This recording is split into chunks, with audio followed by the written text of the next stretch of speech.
Dear ladies, gentlemen, elders, when the garden of memories has been tended, when the worries of the day gradually close, we all look forward to a simple thing: a deep and peaceful sleep. Sleep, like the rain after a dry day, is a necessary healing for the body and mind to recover and regenerate energy. However, there are long nights. Night, which should be a gentle friend, becomes a difficult guest. We lie there, listening to every little sound in the house, listening to the beating of our hearts, and wondering, why doesn't sleep come to me? Instead, we will learn how to invite sleep gently, learn how to soothe and comfort our own bodies to find good nights of sleep. This clockkeeper is the body's biological clock, whose job is to tell us when to wake up and when to rest. As we age, this companion also ages with us. Sometimes, he is no longer as accurate as before.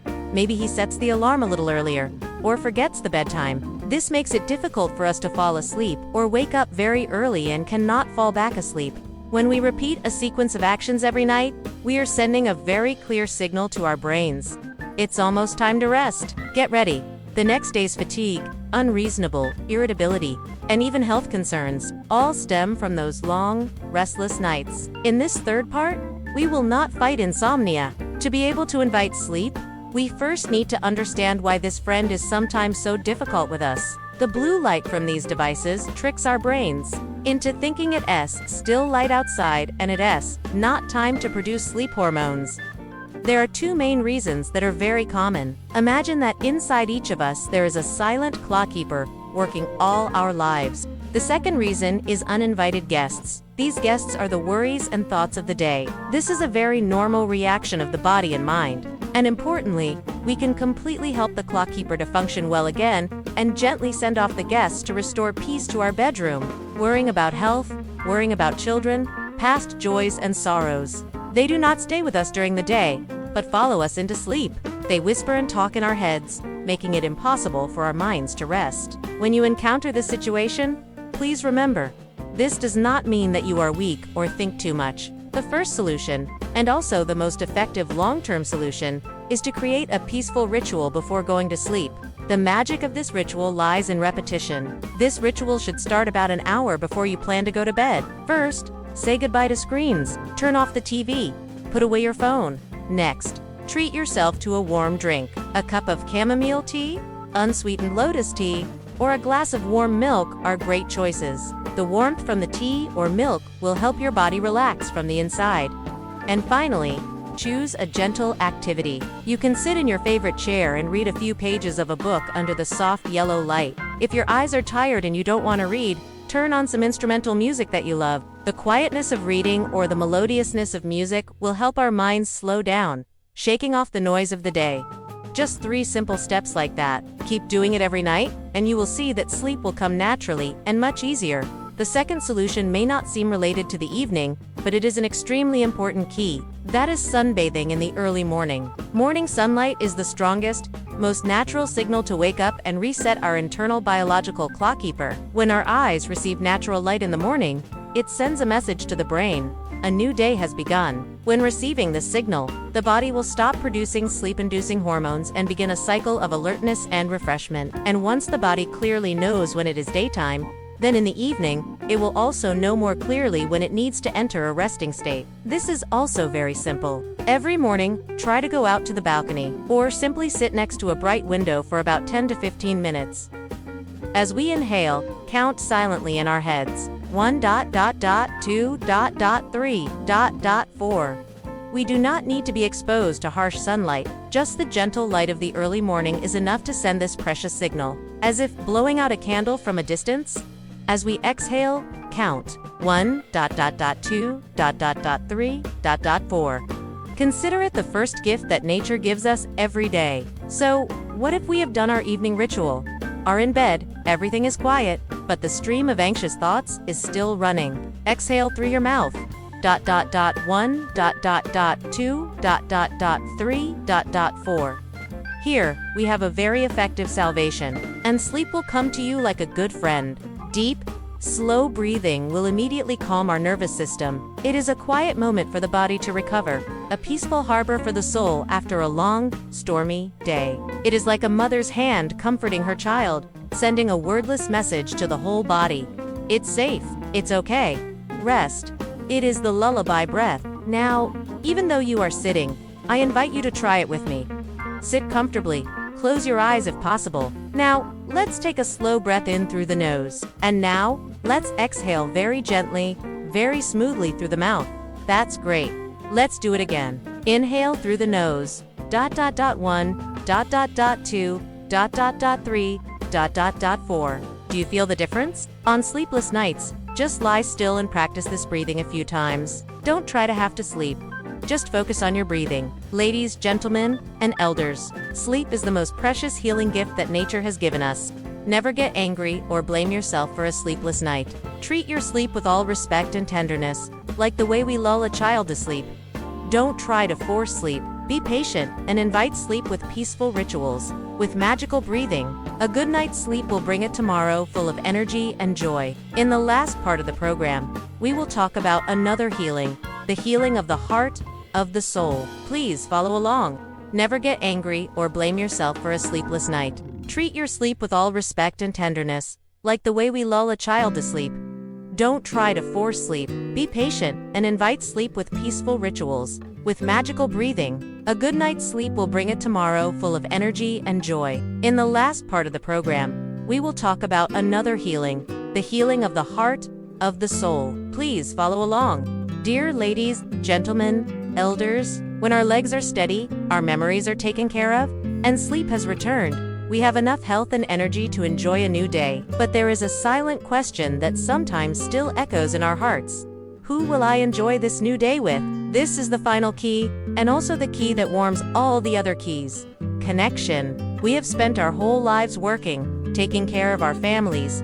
Time seems to pass too slowly, and a feeling of unsteadiness, a nameless sadness of loneliness, of being forgotten can creep into our souls. When we retire, our children have grown up and are busy with their own lives. The circle of close friends gradually narrows because some are still alive, some are gone, some are far away. Sometimes, the silence of the house becomes too great. In this final part, we will find ways to light the warm fire of love, to dispel that feeling of emptiness. When our children are young, we have connections as grandparents and parents. When we retire, when our children have their own lives, those familiar connections leave a void, and our souls feel that void. First of all, I would like to say the most important thing. Feeling lonely or feeling forgotten is not a weakness. It is a very real, very human emotion. Take time to date yourself. Close your eyes and let that melody take you back to a beautiful memory. Watering every day, watching a new leaf sprout, a new flower bud. That is an extremely delicate and profound joy. Taking care of another life is also a way for us to take care of our souls. We can also cook a dish that our mother used to cook for us. The aroma of childhood food has a strange healing power. Feel again how moved you were back then, how much you loved life.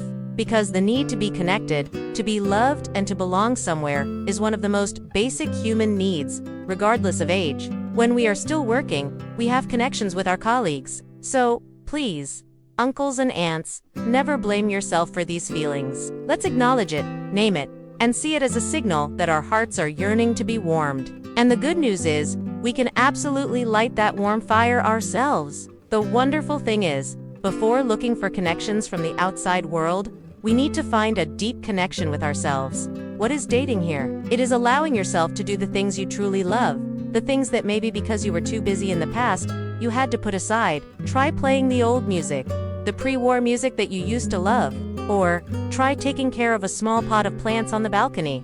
When we find joy from within, when we make ourselves happy, we will radiate a positive energy, a peace, and that energy will attract others to us in the most natural way. The second solution requires a little courage, which is to be the one to take the initiative to sow the seeds of love. But there is a big difference here. We take the initiative, not to demand attention, but to give our attention. But don't start with the reproachful question, "Why haven't you called me Ma?"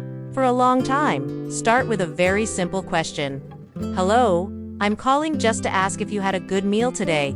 Was work hard?" Instead of waiting for a phone call from our children and grandchildren, try picking up the phone and calling first. When we call to check in, to care, we are in the position of the giver. When we call for attention, we are in the position of the one who wants it.